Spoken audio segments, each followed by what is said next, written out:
Hello everyone, last classes में हम Lorentz transformation equation के बारे में पढ़ रहे थे। तो लॉरेंस ट्रांसफॉर्मेशन इक्वेशन क्या थी?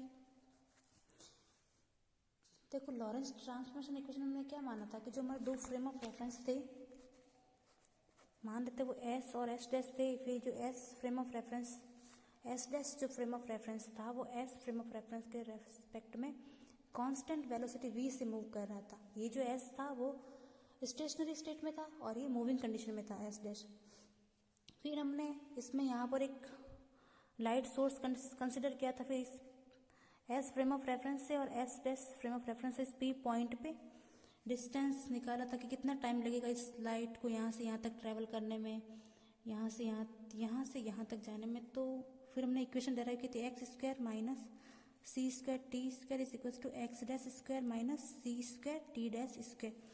ये वाली इक्वेशन पहले तो हमारी इक्वेशन क्या आई थी, x square y square plus z square minus c square t square is equal to आई थी हमारी x dash square plus y dash square plus z dash square minus c square t dash square. फिर हमने यहाँ पर Galilean transformation equation apply की थी। तब जो हमारी, क्योंकि ये दोनों जो इक्वेशन है वो एक पॉइंट पी के लिए, तो ये दोनों एक दूसरे को सेटिस्फाई करनी चाहिए।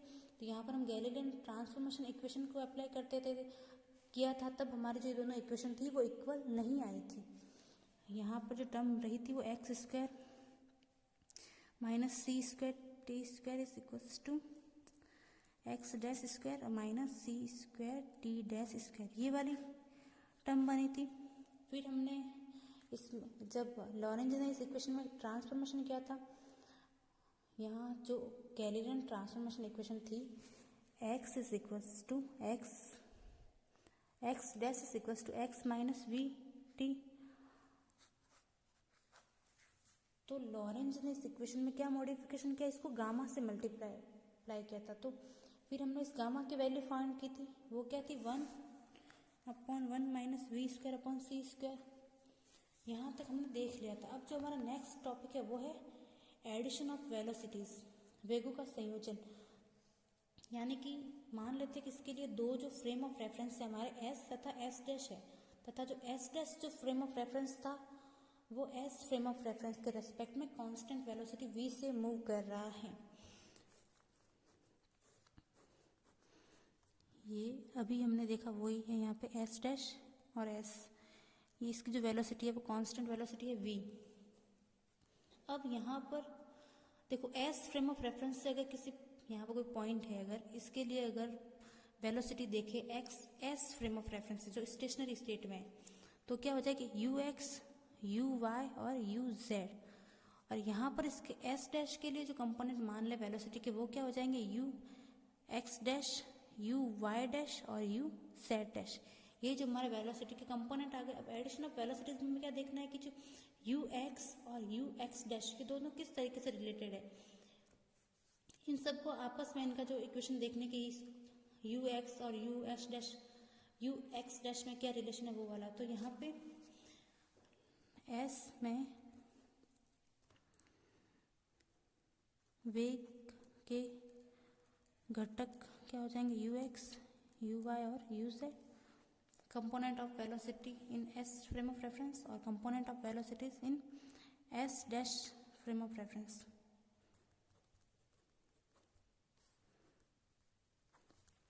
हो जाएंगे u x dash u y dash और यू जेड डैश। अब लॉरेंज ट्रांसफॉर्मेशन इक्वेशन क्या थी हमारे पास, x is equals to x dash is equals to gamma x minus v t. अगर इसकी इनवर्स इक्वेशन देखें तो क्या थी, x is equals to gamma x plus v t dash. और टाइम के लिए हमने जो इक्वेशन निकाली थी वो क्या थी, t is equals to gamma t dash plus x dash v upon c square, और t डैश देखे तो हो जाएगा gamma t minus x v upon c square. ये चारों इक्वेशन हमने पहले देख ली थी। अब देखो यू एक्स निकालना है हमें, तो यू एक्स किसके इक्वल हो जाएगा d x upon d T. Displacement में चेंज हो रहा टाइम के रेस्पेक्ट में, तो वही तो होती है हमारी वेलोसिटी। तो यहाँ से जो इक्वेशन नंबर इसको फर्स्ट दे देते हैं, इसको हम दे देते हैं सेकेंड। इक्वेशन फर्स्ट का भी हम डिफ्रेंशिएशन करते हैं, इक्वेशन सेकेंड का भी हम डिफ्रेंशिएशन करते हैं, फिर दोनों को डिवाइड कर देंगे तो हमें यू एक्स की वैल्यू मिल जाएगी। तो फर्स्ट इक्वेशन फर्स्ट को अगर डिफ्रेंशिएट करोगे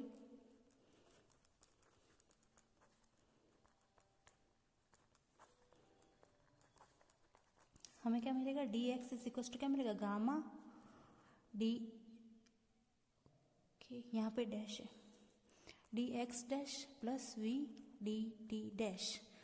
ऐसे कैसे इक्वेशन सेकंड का करोगे तो क्या मिलेगा, d t is equal to gamma d t dash plus d x dash v upon c square. अब इन दोनों को डिवाइड कर देते हैं तो d x upon d t क्या मिल जाएगा हमें, गामा से गामा तो कैंसिल हो जाएगा, तो यहाँ पे आ जाएगा डी वी टी डैश और यहाँ पे आ जाएगा d t dash d x dash dot v upon c square. अब इस इक्वेशन में हम क्या करते थे, ऊपर भी डी टी डैश कॉमन ले लेते हैं और नीचे भी डी टी डैश कॉमन ले लेते हैं, तो यहाँ पर D x upon d t क्या बच जाएगा, डी टी डैश और यहाँ पे हो जाएगा d x dash upon d t dash plus v upon d t dash 1 plus d x dash upon d t dash dot v upon c square.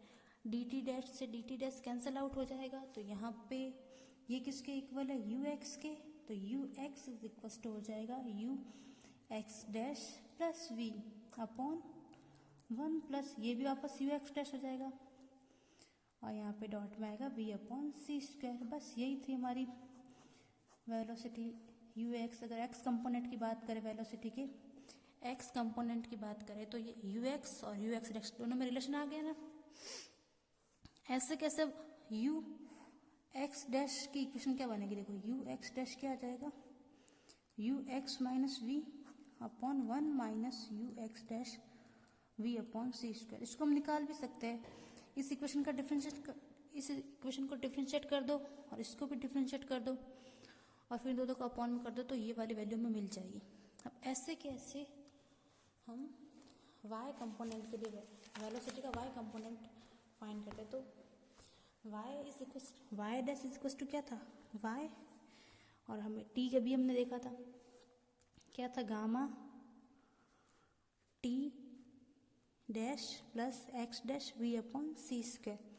बस इन दोनों को डिफरेंशिएट करके डिवाइड कर दो तो डी वाई डैश क्या हो जाएगा, डी वाई के इक्वल और d t is equal to हो जाएगा gamma d t dash plus d x dash dot v upon c square.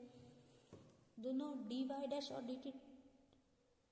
D y और डी टी डैश, इसको तो ऐसे भी लिख सकते हैं हम, d y is equal to d y dash, इन दोनों को डिवाइड कर देंगे तो d y upon d t is equal to हो जाएगा 1 upon gamma d y dash और अपॉन में है d t dash plus d x dash dot v upon c square. अब यहाँ से हम डी टी डैश को बाहर ले लेंगे तो d y upon d t is equal to हो जाएगा 1 अपॉन गामा, जब हम डी टी डैश को बाहर लेंगे तो d y upon d t dash d y dash upon d t dash बनेगा, उसको हम लिख देंगे u y dash d y dash upon d t dash और यहाँ पे हो जाएगा 1 plus d x dash upon d t dash dot v upon c square. ये किसके इक्वल होगा, यू वाई के, और ये हो जाएगा यू वाई डैश के इक्वल और अपॉन में हमारा गामा एज इट इज और यहाँ पे 1 plus u x dash dot v upon c square. ये हमारी यू वाई की वैल्यू आ गई, वेलोसिटी का जो y कंपोनेंट है वो मिल गया। अब हम वेलोसिटी का जो z कंपोनेंट है वो निकाल सकते हैं, इजीली निकाल सकते हैं। देखो z इज इक्वल टू क्या था, z डैश और t वही पहले वाली इक्वेशन थी, t is equal to gamma t dash plus x dash v upon c square. वापस से डिफ्रेंशिएशन करो और इसको डिवाइड कर दो तो हमें z कंपोनेंट की वैल्यू मिल जाएगी। D z is equal to d z हो जाएगा, यहाँ पे d t is equal to हो जाएगा गामा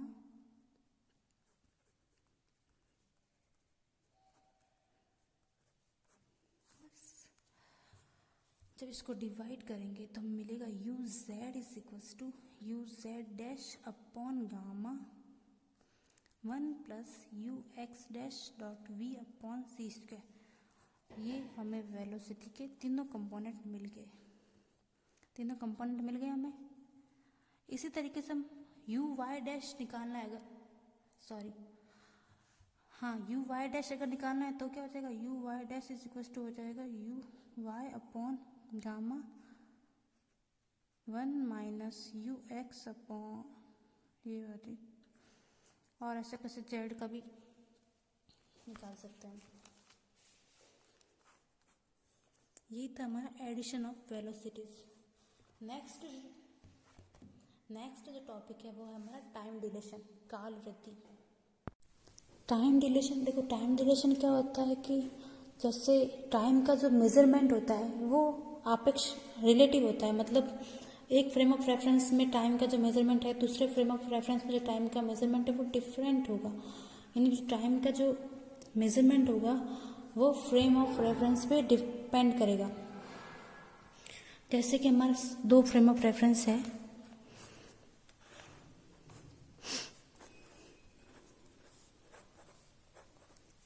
एस और एस डैश।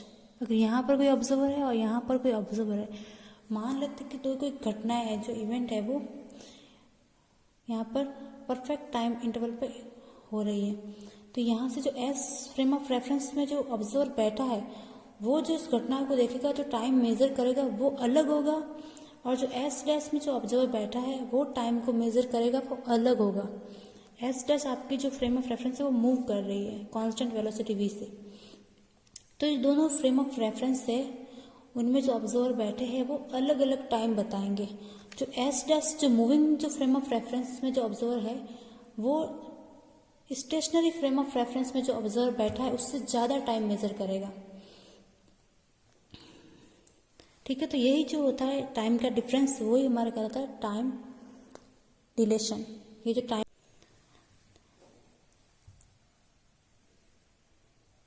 मान लेते कोई दो घटनाएं हो रही है यहाँ पे, उसमें एस फ्रेम ऑफ रेफरेंस में जो टाइम को मेजर कर रहा है उसमें पहली जो घटना थी उसके मेजरमेंट में जो टाइम लगा वो t1 है, और दूसरी जो घटना है उसमें जो टाइम लगा वो है t2, और इसी तरीके से एस डैश में t1 डैश और t2 डैश।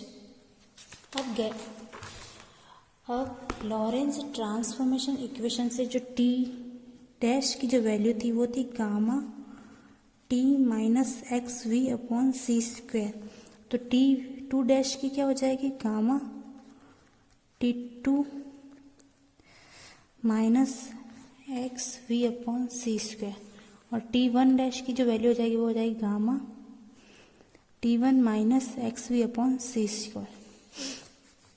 अब इन दोनों t2 dash minus t1 dash करें तो वैल्यू क्या है, गामा को कॉमन ले लेते हैं, तो t2 minus x v upon c square t1, और यहाँ पे हो जाएगा plus x v upon c square. Minus x v upon c square से plus x v upon c square वो कैंसिल हो जाएगा, तो t2 dash minus t1 dash equal आ जाएगा gamma t2 minus t1। t2 dash minus t1 dash को हम लिख लेते हैं टॉ, और यहाँ पर हो जाएगा गामा, यहाँ पे t2 माइनस t1 को लिख लेते हैं t टॉ नॉट। अब इस इक्वेशन को देख के हमें क्या पता चल रहा है कि जो टॉ की जो वैल्यू है वो टॉ नॉट से ज़्यादा है, क्योंकि देखो टॉ नॉट को गामा से मल्टीप्लाई करे तब ये टॉ के इक्वल हो रहा है, तो इसका मतलब है जो tau is greater than tau naught, यानी कि जो मूविंग फ्रेम ऑफ रेफरेंस है वो ज़्यादा टाइम मेजर कर रहा है as compared to stationary frame of reference.